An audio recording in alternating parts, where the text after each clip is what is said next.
दोस्तों, इस वीडियो के माध्यम से आप जानेंगे कि आलस्य क्या है, यह क्यों पैदा होता है, इसे कैसे खत्म किया जा सकता है। तो आइए इसे समझते हैं एक कहानी के माध्यम से। एक बार की बात है, एक आलसी व्यक्ति एक बौद्ध भिक्षु से कहता है, गुरुदेव, मेरे अंदर बहुत ज़्यादा आलस्य है, जिसकी वजह से मैं जो अपने जीवन में करना चाहता हूँ वो कर नहीं पाता हूँ। कृपया आप मुझे कुछ रास्ता दिखाएं। फिर बौद्ध भिक्षु उस व्यक्ति से पूछते हैं, क्या तुम्हें पक्का विश्वास है कि तुम्हें आलस्यपन है? वह व्यक्ति कहता है, जी गुरुदेव, केवल मैं ही नहीं, मेरे पूरे गांव के लोग यही कहते हैं कि मैं आलसी हूँ। वे बौद्ध भिक्षु उस व्यक्ति से कहते हैं, परंतु तुम्हारे पास इस बात का कोई प्रमाण है कि तुम वाकई आलसी हो? वह व्यक्ति कहता है, जी गुरुदेव। फिर बौद्ध भिक्षु कहते हैं, क्या प्रमाण है? गुरुदेव, मैं जानता तो हूँ कि व्यायाम करना मेरे स्वास्थ्य के लिए अच्छा तो है, लेकिन मैं चाहकर भी नहीं कर पाता हूँ क्योंकि मेरा आलस मुझे सुबह जल्दी उठने ही नहीं देता। वे बौद्ध भिक्षु कहते हैं, अच्छा तुम ऐसी आलस से परेशान हो? व्यक्ति कहता है, जी गुरुदेव। बौद्ध भिक्षु कहते हैं, परंतु क्या तुम जानते हो कि आलस्य होता क्या है?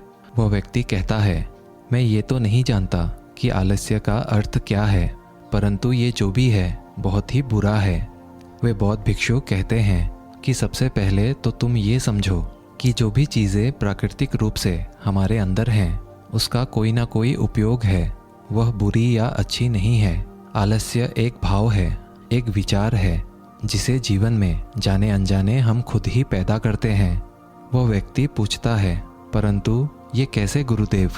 वे बौद्ध भिक्षु कहते हैं, आलस्य पैदा होने के दो कारण हैं, पहला शारीरिक और दूसरा मानसिक। जब हम शरीर को कोई ऐसे भोजन देते हैं जिसमें खुद के भीतर कोई जीवंतता नहीं है, तब हमारे शरीर के भीतर आलस्यपन पैदा होता है, क्योंकि यह शरीर ऊर्जा से चलता है और जिस तरह की ऊर्जा हम अपने शरीर को देते हैं हमारा शरीर उसी तरह का बर्ताव करता है। शरीर के भीतर हमारे अंदर आलस्य का दूसरा कारण है गलत तरह से बैठना, गलत तरह से सोना और गलत तरह से चलना। हम इस बात पर कभी ध्यान नहीं देते कि हमारे बैठने, लेटने और सोने की स्थिति सही है भी या नहीं। अगर तुम तथागत बुद्ध को देखोगे तब तुम पाओगे कि जब वो बैठते हैं तो उनकी रीढ़ की हड्डी बिल्कुल सीधी होती है। जब वे सोते हैं तो उनके शरीर के भीतर किसी भी अंग में कोई भी दबाव नहीं होता है और जब वे चलते हैं तो उनके दोनों कदमों के बीच एक तालमेल नजर आता है। ये जरूरी नहीं है कि कोई बुद्ध को देखकर ही समझे। अगर कोई उन्हें समझना चाहता है तो सिर्फ उन्हें ध्यान से देखकर ही बहुत कुछ समझा जा सकता है। शारीरिक स्तर पर आलस्य का तीसरा कारण है सुबह जल्दी ना उठना। यह सुनकर वो व्यक्ति कहता है, हाँ गुरुदेव, मैं सुबह जल्दी उठ ही नहीं पाता। बौद्ध भिक्षु मुस्कुराते हुए कहते हैं, तुम सुबह जल्दी तभी उठ सकते हो जब तुम रात को सोने का एक निश्चित समय निर्धारित कर लोगे। प्रत्येक बौद्ध भिक्षु को अनुशासन का पालन करना पड़ता है, क्योंकि अनुशासन ही हमारे जीवन में संतुलन लेकर आता है। ज़्यादातर लोग अनुशासन को बुरा समझते हैं क्योंकि उन्हें लगता है कि अनुशासन उन्हें बांधता है, लेकिन असल में अनुशासन हमें बांधता नहीं बल्कि मुक्त करता है। फिर वह व्यक्ति पूछता है, परंतु गुरुदेव, शुरुआत कहाँ से करें? सही तरह से भोजन करने से, सही तरह से बैठने, लेटने या चलने से, या सुबह जल्दी उठने से? वह बौद्ध भिक्षु कहते हैं, शुरुआत अभी से करो। जो भी तुम इस समय कर रहे हो उसे ध्यान से करो। पहले तुम मन के स्तर पर आलस्य को समझो। वैसे ज़्यादातर स्थितियों में मन शरीर के कारण ही आलस्य को पैदा करता है। मानसिक आलस्य का पहला कारण है हमारे पुराने गलत विश्वास।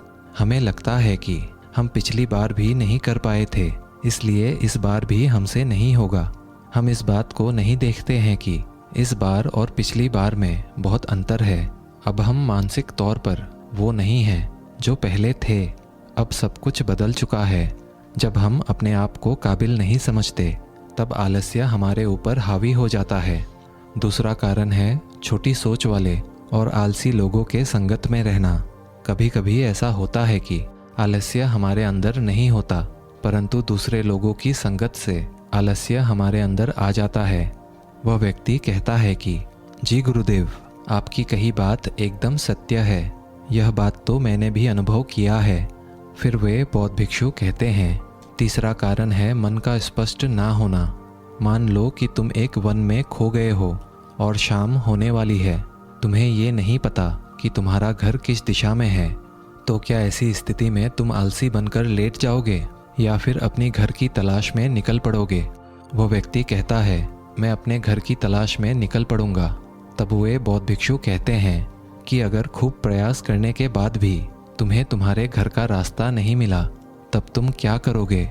वो व्यक्ति कहता है, मैं फिर भी तलाश में लगा रहूँगा, क्योंकि मेरे पास उसके अलावा कोई विकल्प ही नहीं होगा। वे बौद्ध भिक्षु कहते हैं, मनुष्य को आलस तभी पकड़ता है जब उसके पास कई विकल्प होते हैं। अगर किसी के पास सिर्फ एक ही विकल्प है तो उसका मन पूरी तरह से स्पष्ट होगा। अगर तुम अभी व्यायाम नहीं कर पा रहे हो तो उसका कारण तुम्हारे नज़र का स्पष्ट नहीं होना है। तुम अभी भविष्य में होने वाले रोगों को नहीं देख पा रहे हो। तुम अभी उन रोगों से होने वाली पीड़ा को नहीं महसूस कर पा रहे हो। वे बौद्ध भिक्षु आगे कहते हैं कि आलस्य का चौथा मानसिक कारण है किसी काम को करने की कोई वजह ना होना। मान लो तुम किसी रास्ते से कहीं जा रहे हो और बहुत देर तक चलते चलते तुम थक जाते हो। अब तुम्हारा और चलने का मन नहीं कर रहा, तुम्हें आलस्य आ रहा है। तभी तुम वहाँ देखते हो कि एक शेर तुम्हारे पीछे चला आ रहा है। तो क्या ऐसी परिस्थिति में भी तुम अपने आलस्य को लेकर वहाँ रुके रहोगे? नहीं ना। तो इस बात को समझो, आलस्य तुम्हें उसी काम को करने से रोकता है जिसे करने की कोई बड़ी वजह ना हो। वह व्यक्ति कहता है, धन्यवाद गुरुदेव, अब मुझे आलस्य का सारा खेल समझ में आ गया। वे बौद्ध भिक्षु कहते हैं, मेरी एक बात हमेशा याद रखना, जहाँ स्पष्टता है या कुछ करने की बड़ी वजह है, वहाँ आलस्य हो ही नहीं सकता। दोस्तों, आशा करते हैं आपने इस वीडियो से ज़रूर कुछ ना कुछ मूल्यवान सीखा होगा। वीडियो अगर अच्छी लगी हो तो इसे एक लाइक और हमारे चैनल को सब्सक्राइब कर ही लीजिएगा। मिलते हैं अगले वीडियो में, तब तक के लिए धन्यवाद।